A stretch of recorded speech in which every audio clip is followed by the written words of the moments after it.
Hey everyone, and welcome back to another episode of Nexiphor Cast, where we highlight forward-thinking leaders who are shaping the industry. Today, I have the absolute pleasure of inviting the founder of the 38 Group, Ben Sloane. Ben, thank you very much for joining me today. Thanks for having me. Yes, absolutely. So, Ben, do you want to start with an introduction about yourself and tell us how you got started in this business in the first place? Sure. Raised in London, been in the property industry for over 23 years. I fell into it by chance as a teenager, handing out my CVs to local businesses while on after finishing my A-levels before going to university. And one of the people that came back was the owner of an estate agency. And I went in there and I enjoyed it.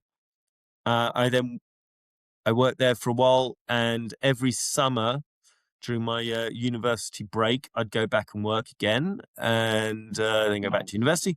And when I finished university, he said, "Why don't you just, come and do this full time?" And Yeah, I did. And that was the kickoff point. It was a small agency. I then did quite well, and I guess attracted some attention from a large corporate agency. And I joined them at the age of must have been 21, and progressed my way through that from being a what you call a fee earner or broker, yeah, negotiator, whatever. nice. Step by step, becoming a director, opening offices, and eventually became a board level member and equity holder. After many years, I exited that corporate company on really great terms. I still speak to them all today, many years later. Awesome. I became an equity partner and director of a luxury prime and super prime property company, UK based only. After about 6 years, I decided I would like to make more of the millions that I'm making for the company for myself. So I opened up my own shop, Awesome. sold that, or sold my stake in that a couple of years ago. And the 38 Group is slightly different. So it's an international, non-franchised international property company. We do agency or brokerage, as you term it in the States, as part of our services. But essentially, the best way to describe it would be a private office model, but for property assets only. We don't Okay, touch nice. anything else other than property, and we're a single point of contact. So rather than, a wealth fund or an asset management firm or an ultra high net worth individual having to contact your structural engineer, your contractors, your interior designer, et cetera, et cetera. Everything's funneled through us. Nice. We have written power of authority to act on the ultimate beneficiary's behalf. We can enter into any contracts we like. We can execute how we like.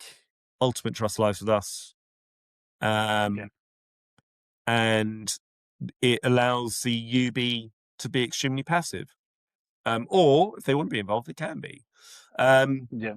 It's a bit of a tailored service, but the one thing that ultra high net worths don't have is time. I see. If you can save them time, they appreciate that more than saving them money to a large extent, and that really is what 38 does. We're not cheap to use. In fact, Yeah. we're actually pretty expensive, but we're worth it because obviously I'll be slightly biased, but we get very good results. And we take a huge amount of time pressure and, stress away Yeah. from the UB. Nice.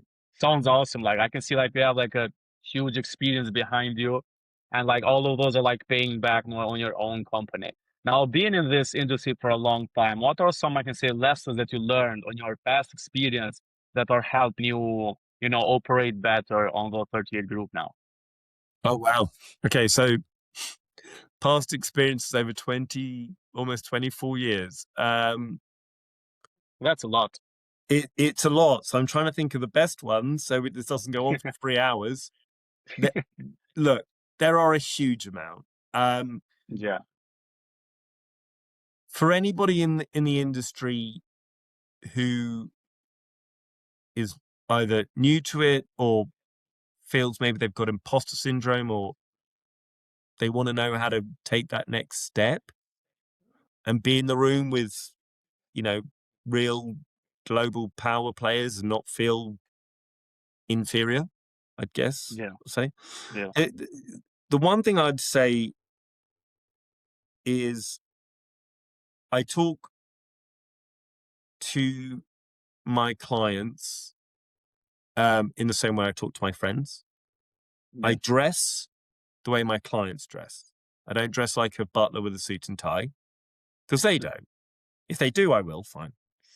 Um, I this is one of the most important points I think is, and it took me time to learn it. It's one thing to say it; it's another thing to actually be able to believe it and action it. Of course.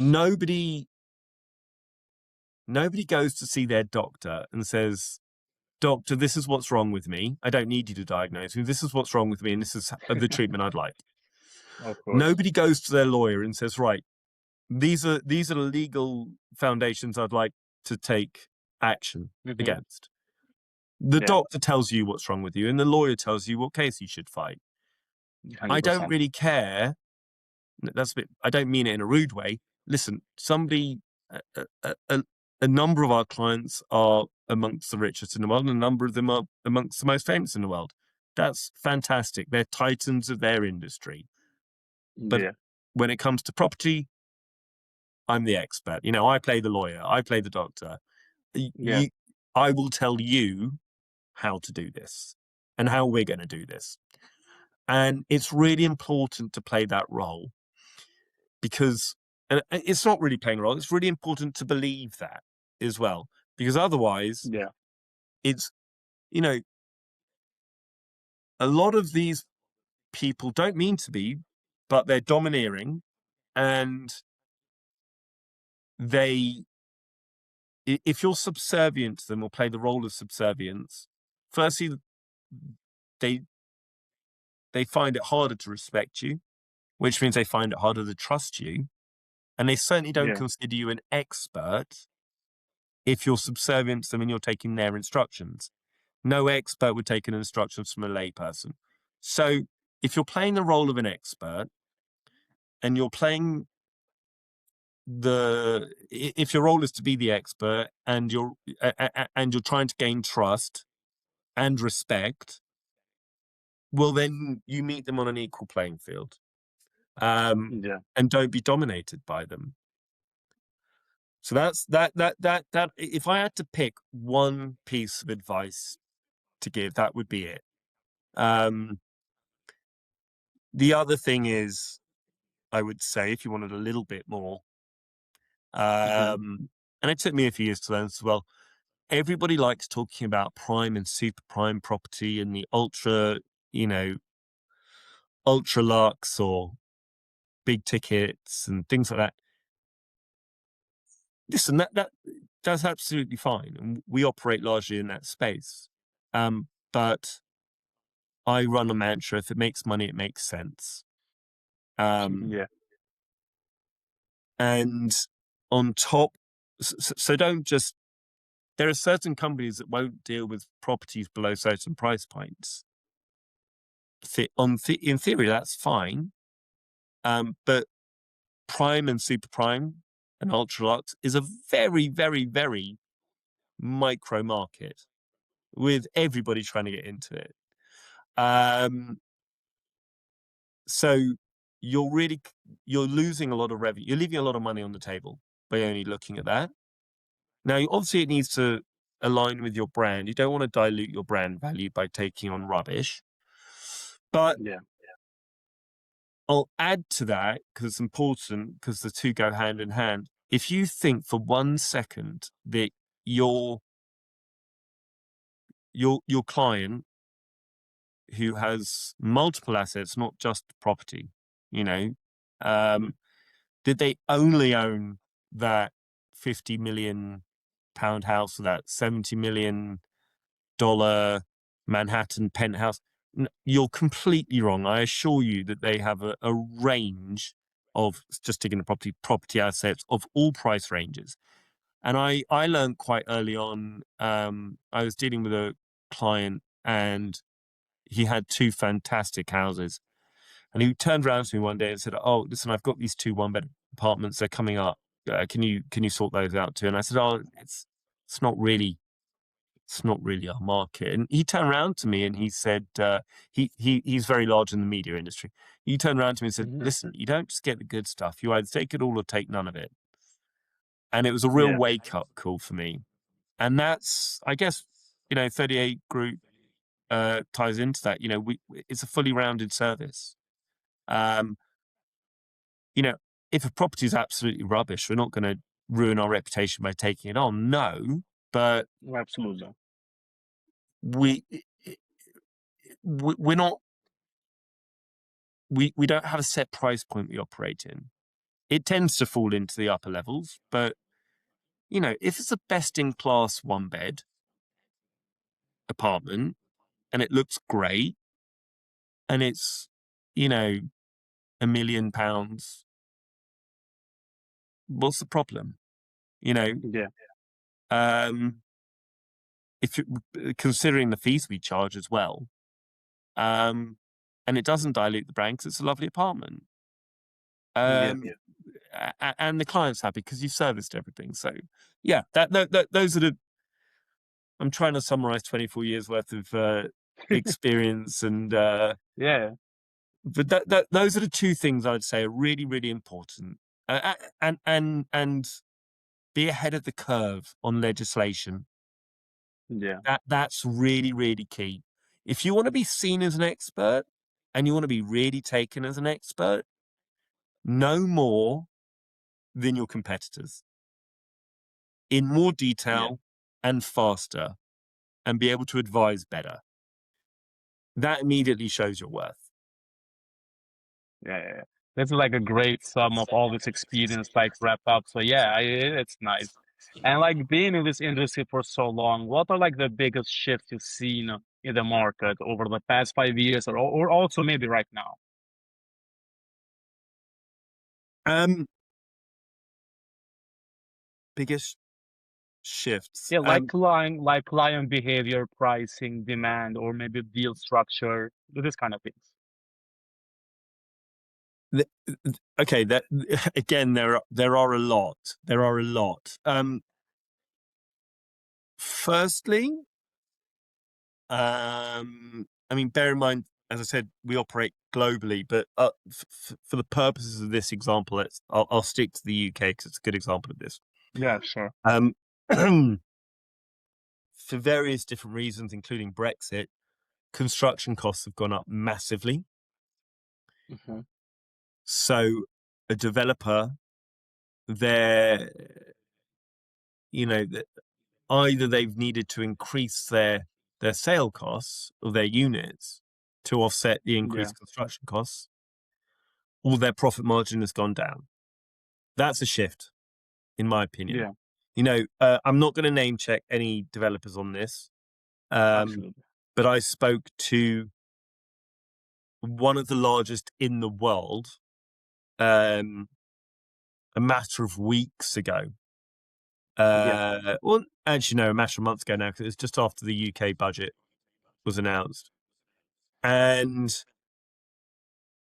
this isn't a random person at the at this development company. It's actually the MD, and he told me frankly they they've cut their delivery. That is in a number of items they're going to finish and bring to market by 50%. Yeah. And I was quite surprised by that.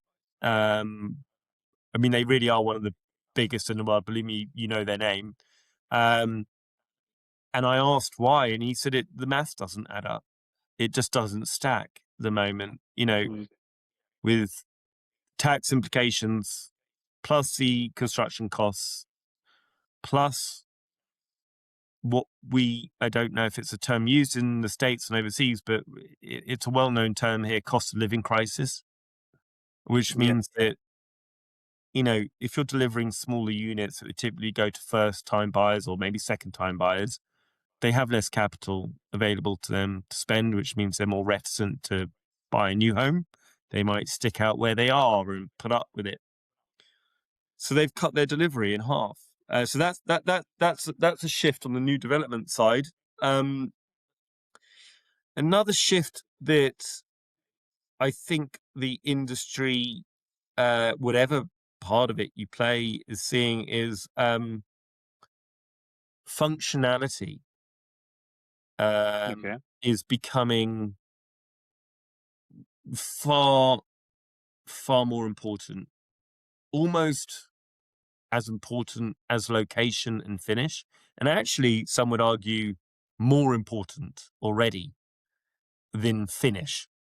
Maybe not location, but finish. You can have Yeah. the most beautiful looking apartment in a brand new development, but if you've got hardly any storage space and an open plan living kitchen area, which, the kitchen is effectively a kitchenette, it, it you, it's not gonna it's not gonna fly in this market. It's a very, very, Yeah. very competitive market. And then I think the biggest notable shift over 5 years has been with the increase. There's two actually. They both slightly link into each other. Globalization. We now live in a world without borders. They're simply Yeah. lines on maps. We and anybody can do deals or structure deals anywhere in the world from anywhere in the world. Absolutely. You're not limited to a localized market anymore. Yeah. You don't have like an online border for those. No, listen, Yeah. I'm in London at the moment, and you know, we there's only limited details I can give, but I won't talk about deals because a number Yeah. of those are under NDAs. But for example, look, we're actively dealing in properties. We've got stock literally all over the US, throughout Europe, throughout MENA, Middle East, North Africa, uh, Yeah. and a good degree of Asia as well. Nice. Now, okay, maybe not 5 years ago, but 10 years ago, that just wouldn't be. It'd be impossible unless you have serious resource to deploy teams in all those spaces, and that links nicely to the increase with social media and being able to um, really have a social media presence and profile. It's actually not something that 38 does. We operate. We like to term ourselves shadow players. Our whole point is we operate discreetly, but that isn't a necessity for others. Yeah. What that has allowed is people no longer need to be tied to large corporate entities or brokerages in the States or elsewhere. Um, you really can make your own brand. Um, Absolutely. Yeah. and that's that means that these companies, and I don't, I'll actually say the one that I was part of for a long time, that I'm still on very good terms with, because then it can't be taken offensively, because I've got a lot of Okay. love for them still. But say, for example, Chesterton's. Okay. Chesterton's, that was the corporate that I worked my way up through, and I'm still. They even let and manage my own portfolio for me, so I'm on very, very, very good terms with them. So I feel it's okay to talk Nice. about them. Um, Maybe it's not okay to say this. I hope that I won't get in trouble from the MD, but um, that loses that means they've lost a certain amount of leverage. You know, if there is a broker, fee earner, whatever, there who it is it has a really good network and is banking a lot of money or is bringing in a lot of revenue for the company, and they're only seeing a small cut of it. Because remember, in the UK, it works the opposite to the US. In the US, usually the Yeah. broker sees about 70 to 80% of the fee. The brokerage sees about 30. It's on its head over here. The brokerage sees the I see. majority. At some point, that fee, let's just call them fee earners, so it works both sides of the pond. That fee earner is going to go, I've outgrown this. I can step away from, say, Chesterton's, Mhm. and I could, Yeah.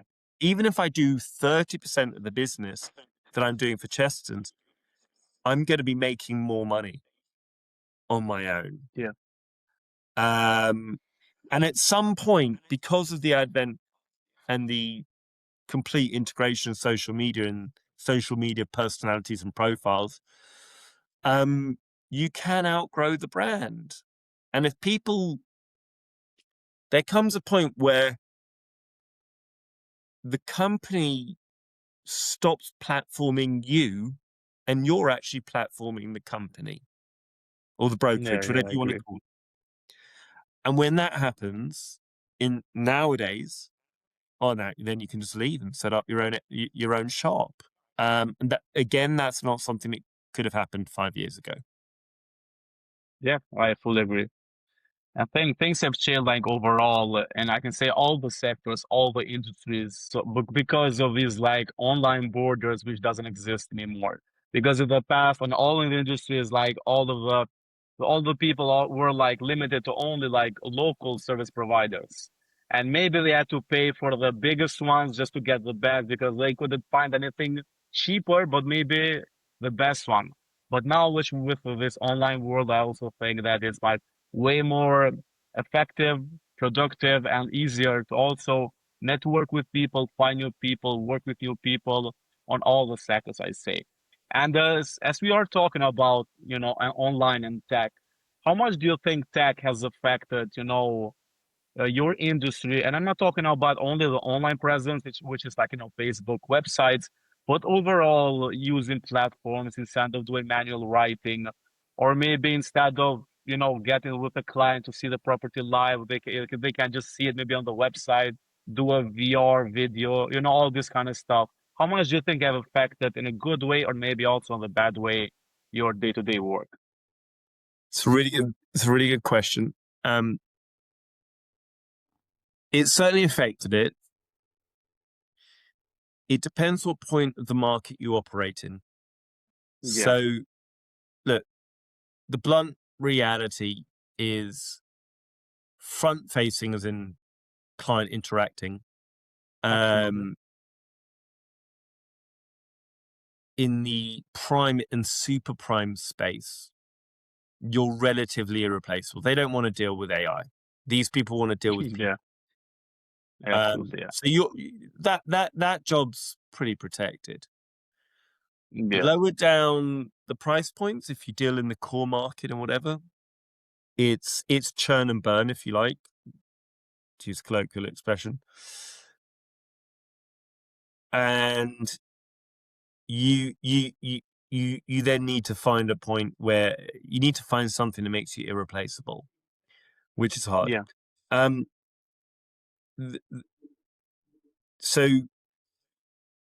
I'm conflicted on technological advances, including AI. I think because firstly, I can look at it as a business owner, and I say great because it can reduce my P&L and increase my Yeah. bottom line profit. But then as a human, Yeah. and as a father and as a Doesn't feel right. husband, Doesn't and feel right. I I worry about where it leaves us, because the reality Yeah. is that behind all the people who live in the limelight or want to live in the limelight anyway, uh, let's just say client-facing operators, Yeah. we're backed up by teams of people who do, I don't want to say the real hard work, but they do a lot of hard work. The administrators, tenancy progression, compliance, legals, all the rest of it, due dil, um, that all those jobs genuinely are at a point where, firstly, a lot of them can be replaced already. There's tech out there to replace them. And certainly within the next few years, nearly all of them could be replaced. Yeah. Great for the business owner, not great for the person. And when that happens en masse, I mean, this is the way my head works. I don't stick in one space. I like to look at things kind of holistically. You know, what happens to a country, if you like, where there are just significantly less jobs? Yeah. It Um, sounds it, scary. it is scary. So that's why I said Yeah. I'm conflicted on it. I'm really conflicted. Um, I think I would like to see a point where we increase efficiency through technology Yeah. usage without decreasing employment unnecessary, or not unnecessary, but ruthlessly. Ruthlessly, Yeah. I think Yeah. probably the right word. Um, so look, the other thing also in prop tech is there is so many options. There's loads. Yeah. There's prop tech for everything, and it's duplicated and multiplied so many different times to do exactly the same thing. I think we're still in a try and test phase in a lot of the prop tech elements. Yeah. Um, some of them are great and serve a real purpose. For example, there are tenancy progression prop tech tools, which means that you're typically fee earners are pretty rubbish at tenancy progression. You know, they're deal doers. They don't want to sit and do paperwork. Yeah. And these programs can funnel it so you can't make mistakes, and you're bottlenecked basically. So that's great. That's fantastic. Same with management, property management, whether that's block management, unit management, whatever. There are good programs and prop tech platforms out there which really, really do help with that. You know, Yeah. a leasee or a tenant can log an issue remotely at 1 o'clock in the morning. It's picked up. It's automated. Fantastic. And then there's a lot of unnecessary tools as well. Yeah. So that's why I think we're still in the try and test phase and seeing what will take off and what won't take off. But yeah, look, whether you like it or not, and you know, if you're in my position, you feel slightly conflicted. You can see the good and the bad. It doesn't really matter. It's coming. Yeah. It's coming. Can't avoid it. You can't avoid Yeah. it. So you adopt, don't adopt. You can be as conflicted as you like. You can dislike it, not feel comfortable with it. It won't make a difference. It's coming. So integrate it as best as you can and Yeah. isolate it as best as you can as well. Protect yourself and integrate is basically what I'm saying. Do both. Yeah. Yeah. Um, Look, we're pretty fortunate in what we do can't really be replicated um, by a tool or AI or, you know, Chat GPT can't tell you should you be deploying your capital Yeah. in, against the Saudi Arabian 2030 vision and hedging Riyadh over, you know, going into Iraq or Malta, or should you, should you be deploying in Austin, Texas, or Miami? Uh, Yeah. Yeah.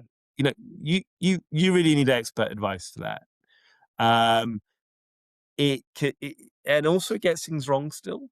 These tools get Yeah. things wrong, It does. Yeah. and Yeah. It does.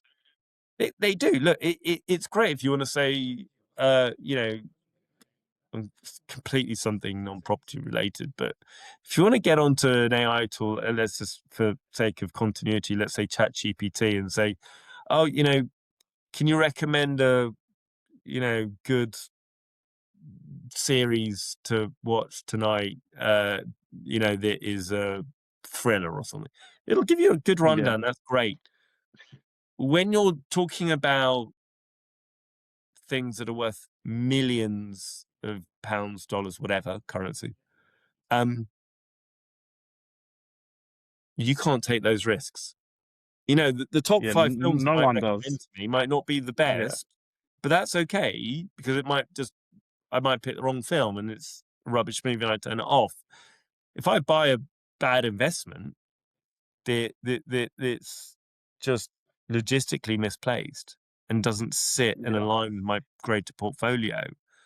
Plus, it hasn't accounted for an upcoming legislation change, which maybe it hasn't been fully announced yet, but because of our inside knowledge, an expert would know about. Well, that's materially different. So, like I said, we're fortunate.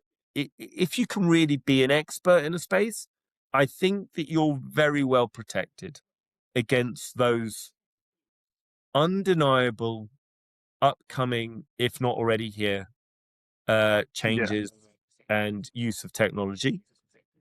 And even with that, there is still a need and uh, a, a, a good reason to use technology. Um, but I caution against it. Use it as an add-on. Use it to Yeah. as a confirmation tool. Don't rely on it. No. Absolutely. Yeah. Yeah. Yeah. Yeah, I fully agree with you on that part because I also agree that people have to adapt. They have to know like how to use it because I've seen like a lot of companies who are hiring like in different roles. Like one of the main requirements of the job position is you know how to, yeah, to use AI, you know? So there are a lot of people who don't want to train themselves using AI or learn AI because they want to stay like old fashioned, you know? No, I can do this thing myself, but that's costing you a job because people are hiring like people who know to do prompts, who know how to handle with AI because you know every company is using that. It's not like avoidable if you want to stay ahead of competition and maybe be the best of the best, you have like to automate stuff. Yeah. Not for maybe for big reason, but you'll be behind, okay? Because maybe you have maybe 10 agents, maybe or maybe you have like a lot of employees, but maybe the other one doesn't have half of that, but they Uh-huh. automated all of that stuff and their automation like didn't sleep at all unless you and your team maybe were sick, tired, sleep, all this kind of stuff Yeah. which is like you're pretty interesting. And also about the prop tech which you mentioned, I fully agree. I also saw this like there have been like a lot of people who had these ideas all in life, like I want to build this, I want to build this, but in the past they weren't like the exact tools yet. And now there are a lot of simple tools. You can just write a prompt, build an application for iOS, let's say, okay? Yeah. And like this is the reason why there are a lot of platforms. But with one thing to keep in mind is that they are not fully secure yet. Because if you're not like an engineer, let's say of a software engineer, you do know like the fundamentals, how to make the secure, how to like push it live so people wouldn't hack it, you know? And this is why there are a lot of prop tech, but they are in stage one, as you said, great, like they are not fully secure yet. Because Yes. people who have no idea with code, let's say, or no idea on tech, they're just pushing prompts, push it live, and all the confidential data are leaked. But it's getting And there, it's getting there, so people, I yeah, didn't mean to interrupt you, but that yeah, is, we're speaking the same language, because I also worry yeah, that the people who use these tools or rely on them um, fully trust them.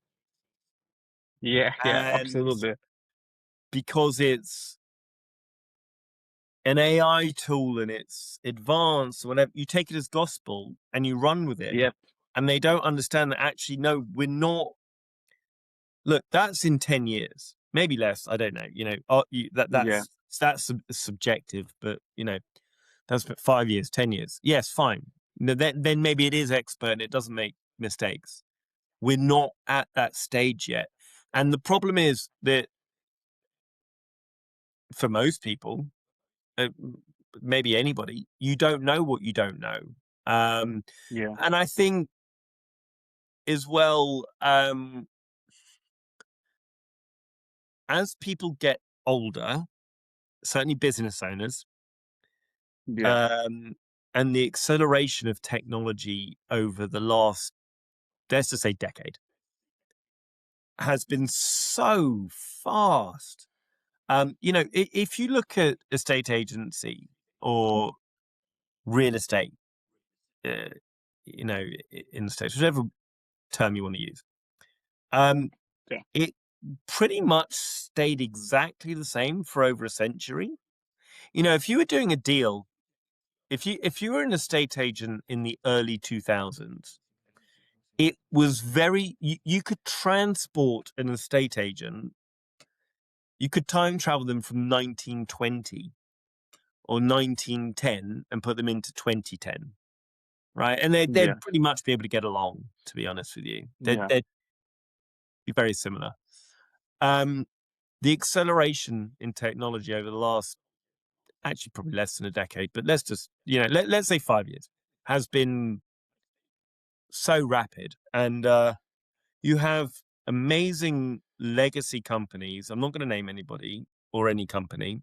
Um, that, I mean, I just, some of them even given me inspiration. Some people, you know, um, in the industry, real titans of industry. And I now see them, they're a bit older. I now see them yeah, and they're trying to fight against this sea change of the next generation down, say my generation or even below mine, who are coming along. They don't need these titans of industry. They don't need to work under their platform anymore. They're faster, swifter, more nimble. They get more engagement. yeah, They are more globalized.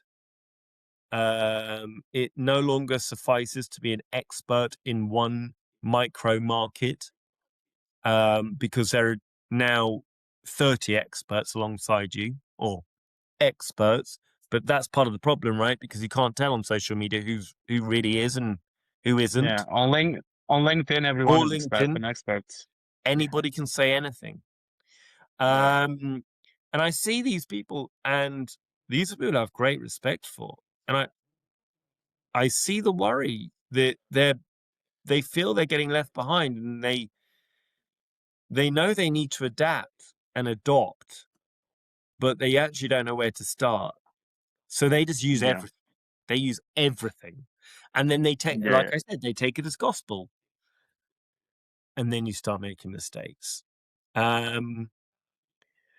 So that I think that's a real thing as well. That really can't be underestimated. Look, the fact is, a 30-year-old with a really with really good knowledge of AI and tech, and decent-ish knowledge and a bit of experience in, like, maybe 3, 4, 5 years of experience in property, could easily outpace and maybe come across as more of an expert to Yeah. your average layperson, than a genuine expert who's of an older generation, and is a bit more old school and hasn't adopted that technology. Yeah. It's not true. You definitely go to the actual expert, but the layperson can't tell between who's who. What the layperson Hmm. can see is, the 30-year-olds name everywhere, and they're calling themselves an expert, and they're doing amazing reels and they're automated AI, and their coding's brilliant, their SEO links fantastic. Yeah. That's what the layperson sees. Yeah. Absolutely. And that's a real issue, because they're not really experts. I don't mean that in any offensive way to them, but you can't. I'm not even using myself as an example in this, but if I wanted to, I don't mean this in any boastful way whatsoever, but you simply can't. You can't correlate 5 years of experience in property to, you know, Yeah. 24. Yeah, you just it's Nowhere. impossible. You just can't. Um, Yeah. so yeah, I don't know. Again, it goes back to, I feel very conflicted about technological advances. I think that used correctly, they're brilliant, but they are often Absolutely. not Yeah. used correctly. Yeah, I fully agree. Okay, so Ben, like before we wrap up, where can our listeners and maybe potential clients reach out to you if they want to? Okay. Well, as I said, we operate very discreetly. The best way, Yeah. because you won't find us on social media channels, except LinkedIn. Um, the best way probably is our website, 38group. The38group.com. And 38 is the numbers 38. The38group.com. You'll find our contact details on there. Okay, awesome. And as I said, we service anything to do with property, weird and wonderful. It's not just real estate, it's anything to do with property. Okay, nice. Ben, thank you very much for your time. It was a pleasure having you on our podcast. And for everyone who is watching, keep growing, keep thriving, and I will see you on the next episode. Thanks, Saron. Thanks for having me. Good luck, listeners. Absolutely.